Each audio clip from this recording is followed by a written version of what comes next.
The media has long been the pulse of democracy, informing, educating, and holding power to account. In Abuja, strategic conversations are heating up around how journalists can do just that and do it better. At a high-level engagement with media leaders, key players say it's time to step up the game. From voter education to election debates, the media's role in democracy is non-negotiable. But how well are Nigerian journalists doing, especially when the stakes are high? That question was front and center as the International Press Center, in conjunction with Center for Media and Society, convened a strategic meeting in Abuja, backed by the European Union's support to democratic governance in Nigeria, EU SDGN 2. Addressing the meeting made up of broadcast, print, and online media executive, Lauren Arongudande said the project's focus spans 6 key areas, from curbing electoral disinformation to amplifying voices of women, youth, and persons with disabilities. He said 2 years on, a thorough evaluation shows progress, but also points to serious gaps which the meeting hopes to address.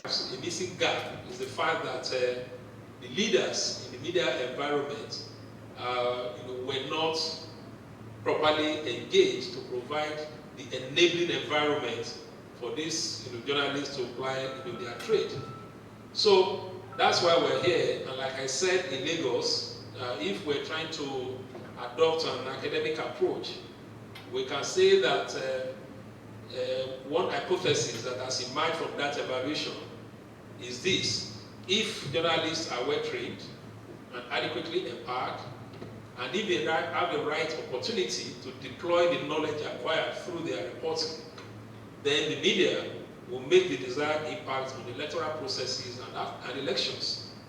So let us say then that we are here to test this hypothesis and see if these claims can be validated at this particular forum. But it's also not just about testing the hypothesis and so on.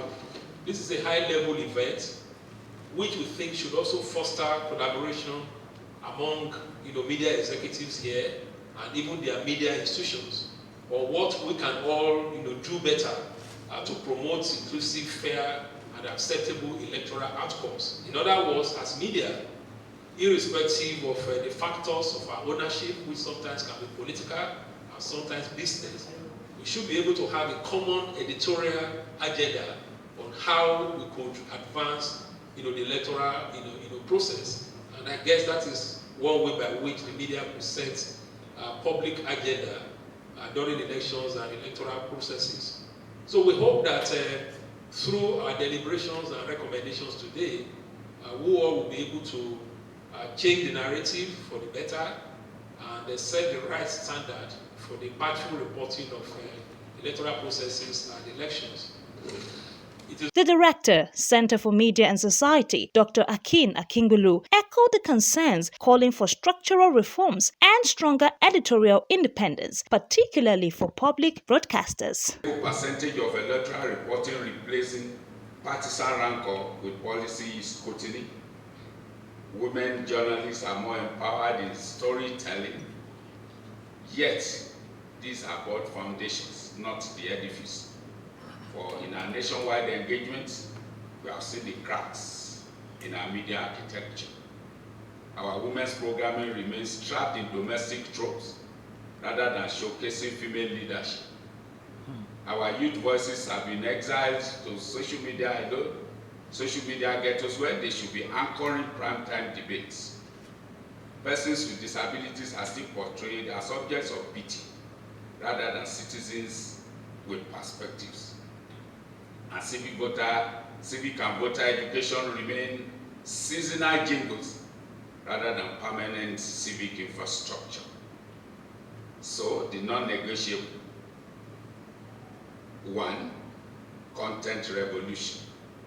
From marginalization to mainstreaming, we believe that we must re-engineer our programming DNA by transforming women's content from limited conversations to large dialogues. We believe that we must amplify the voices of young people. We believe that we must elevate PWD narratives from charity cases to change agents. We believe that we must make civic and voter education daily bread, not election season snacks. 2, institutional reformation, modernizing our media architecture. We are advancing a number of things. Among them are the regulatory body in charge of broadcasting, NBC, that's the legislation that sets it up, that it reforms to nurture rather than stifle broadcasting. Facilitators at the breakout session, Dr. Yemisi Bangwase and Mr. Martins Oloja, were emphatic in their belief that all stakeholders in the media industry must be intentionally committed to changing the narratives. I believe that we are not using history, we just have lost power. That we've lost power now, power of good journalism, which still matters, power of good journalism. And what enriches good journalism is background, history, facts that are sacred. Those facts are never stale to build up the story. I was discussing at the breakfast table with him this morning. And we remember so many things. They just released some group of the list of people who were heroes of June 12th. Some of them were villains of June 12th, not even heroes. So it is the responsibility of people covering election to remind the people who are doing this thing without insulting people. You know, this is one of the powers we should acquire. Dwelling only on facts, without writing things that will make leaders to be angry without even reading the story. But if you base your stories on only facts, they will respect you. Participants on their part were full of praises for the conveners of the program, as it reminded them not to relent in playing their roles as role models. The courts are being drawn with our input. So when you say that they do not make you available, it is then we are the one that we blame ourselves. The courts are available. It's for sale at MBCS. It's for you all to internalize it in your operation. Media owners, media practitioners need to update. Reinvest into the media through capacity development for reporters. We should be strategic to attract funding, because if you are trying to pitch story and your stories are not attractive, there's no way your newsroom can attract funding. If a newspaper is intentional about recruitment, not what we have these days when people see the newsroom as their last resort. They see it as their last resort because they couldn't get the kind of job maybe they are probably looking for. But in general terms, I think our problem is both foundational ownership structure. It's a very, very big problem because somebody can saunter into journalism either because he has no job or he has no job. Once he comes in, how do we incentivize him to even in this job? Very deep discussion around ethical reporting of elections in Nigeria. So how to challenge these newsrooms face and how to improve the quality of stories around the election. I think the discussions have highlighted